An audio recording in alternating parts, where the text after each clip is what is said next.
कल अखिलेश यादव की इसी लखनऊ में खूब साइकिल दौड़ी है और उनकी ओर से कहा गया है वर्तमान में जिस तरह के हालात हैं उसके मद्देनजर पहले हम 350 सीटें जीत रहे थे, लेकिन अब लग रहा है कि हम 400 सीटें जीत जाएंगे। अच्छा है, BMW और मर्सिडीज पे चलने वाले लोग अगर साइकिल पे थोड़ी देर हाँफें और उनको लगे कि जनता ने उनको सड़क पर चलने के लिए मजबूर किया है। कुछ ही लोगों को, मैं किसी नाम, सभी राजनेता बड़े वरिष्ठ और सम्मानित हैं, मैं किसी व्यक्ति विशेष पर टिप्पणी नहीं कर रहा हूँ, मैं उन लोगों को कर रहा हूँ जो 4.5 साल तक घरों में बैठे रहते हैं।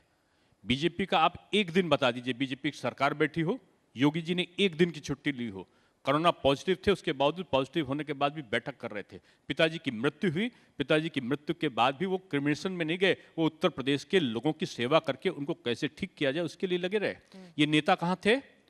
ये जो नेता घरों में बैठकर आज विभिन्न प्रकार के लोगों का तुष्टीकरण करने का जो संकल्प कर रहे हैं, आज कुछ लोग तो रामलला का भी दर्शन, जो 15-20 सालों में 25 सालों में नहीं गए थे, वो लोग भी करने के लिए आज अग्रसरित हो रहे हैं। क्यों?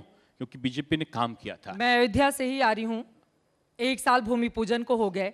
अयोध्या मंदिर निर्माण क्या मुद्दा बनेगा और इसको लेकर बीजेपी लोगों के बीच में जाएगी? देखिए, ये बीजेपी का मुद्दा कभी नहीं रहा, ये बीजेपी की आस्था का केंद्र रहा है। हमारे देश की राष्ट्रीयता, आध्यात्मिकता, सांस्कृतिक विरासत, ये हमारा आस्था का केंद्र है। और हमने पहले कहा था कि रग रग में कस्तूरी कुंडल बसे, मृग ढूंढत वन माए, ऐसे घट घट राम हैं दुनिया देखत नाई। हम राम को देख रहे थे, राम इस राष्ट्र का प्राण है, लेकिन विपक्ष जो है राम को काल्पनिक बता रहा था। लेकिन अब तो विपक्ष भी देखिए, कांग्रेस बीएसपी की ओर से सतीश चंद्र मिश्रा ने कहा है कि बीजेपी तो करवा नहीं रही है, इतना सुस्त काम चल रहा है, हमारी सरकार आएगी तो राम मंदिर का निर्माण हम करवाएंगे। कल अखिलेश यादव ने भी खुद अपने आप को राम भक्त बनाया, तो राम के नाम पर अब एक अलग तरह की सियासत भी देखने को मिल रही है। एक और चीज मुझे नहीं, आपको याद है कि नहीं मुझे नहीं पता, एक समय सपा और बसपा साथ में मिले थे, कह रहे थे कि मिले मुलायम काशी राम, हवा में हो गए जय श्री राम। नारा सुना था आपने? तिलक तराजू और तलवार, ये किसका नारा था? मारो जूते इनको चार। ऐसे नारे लगाने वाले अगर अपना भेष बदलेंगे तो क्या जनता उनको पहचानेगी? नहीं, जनता उनको पहचानेगी भी, और जनता ने उनको दंड भी दिया है। और जनता बार बार विभिन्न प्रकार के स्वरूपों को धारण करने के बाद नए स्वरूप में इन के प्रकार एक उद्देश्य के लिए कि सत्ता प्राप्ति के लिए हम कुछ करने के लिए भ्रमित करने का काम करें, तो जनता भ्रमित होने वाली नहीं है। आज जगह जगह जाति विशेष के सम्मेलन हो रहे हैं। क्यों सम्मेलन हो रहे हैं? अब जब जातियों का नाम ले लिया है तो आप भी तो ब्राह्मण हैं, आपको 2017 में ब्राह्मण के तौर पर आगे बढ़ाया था बीजेपी ने, कहा था कि ब्राह्मण चेहरा हमारा उप मुख्यमंत्री बनेगा। ब्राह्मणों के नाम पर एक अलग तरह की सियासत देखने को मिल रही है। मैं जाति से ब्राह्मण नहीं हूं, मैं कर्म से भी ब्राह्मण हूं और अपने आचरण से भी ब्राह्मण हूं।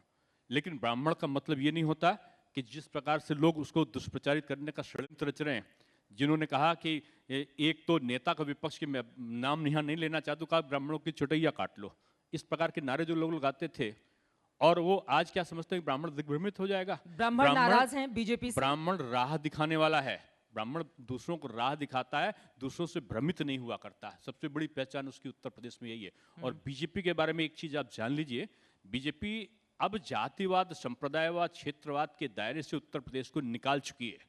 ये जो लोग जाति के संकीर्ण दायरे में रख के उत्तर प्रदेश को पीछे ले जाने का सपना देख रहे हैं, फिर दूसरी पार्टी के नेताओं को आप शामिल करवाते हैं, तो क्यों ये कहकर प्रचारित करती है बीजेपी के देखिए ब्राह्मण चेहरा जितिन प्रसाद अब बीजेपी में आ गए, दूसरे तमाम और भी चेहरे हैं। आप कह रहे हैं जाति की राजनीति नहीं करते और जाति के आधार पर टिकटों के बंटवारे से लेकर तमाम तरह की राजनीति गढ़ी और मढ़ी जाती है। आपने किसी फोरम पे बीजेपी को किसी जात के नेता को लाया है, ये नाम बीजेपी के किसी नेता ने नहीं लिया होगा।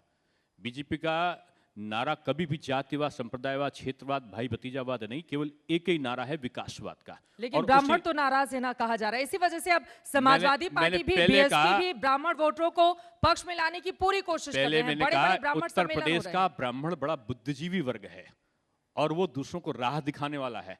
ये तथाकथित छदम रूपी लोगों से भ्रमित होने वाला नहीं है, इनको भ्रमित करने वाला है। ये लोग पिछले बार इससे कहीं बड़ा षड्यंत्र किए थे। पिछले बार जब सपा और बसपा मिल गए थे, कांग्रेस अप्रत्यक्ष रूप में सहयोग कर रही थी, तब इन्होंने इससे बड़ा दुष्प्रचार किया था। लेकिन तब भी हमको मैक्सिमम, क्या मैं तो 100% नहीं कहूंगा, मैं तो कहूंगा कि 80-90% तक का वोट हमको मिला था। लेकिन हम जाति के नाम पे कभी वोट नहीं मांगे, हमने काम के नाम पे मांगा। और जिन ब्राह्मण की बात कर रहे हैं ना, वो देश की सांस्कृतिक विरासत का अनुपालन करने वाला व्यक्ति है। वो राष्ट्रवाद चाहता है, वो मर्यादा पुरुषोत्तम राम का भक्त और समाज के कल्याण की भावना रखने वाली आपके शब्दों से मुझे लग रहा है कि दिनेश जी सबसे बड़ा ब्राह्मण चेहरा खुद को बताना चाहते हैं। मैं बिल्कुल नहीं बताना चाहता हूं।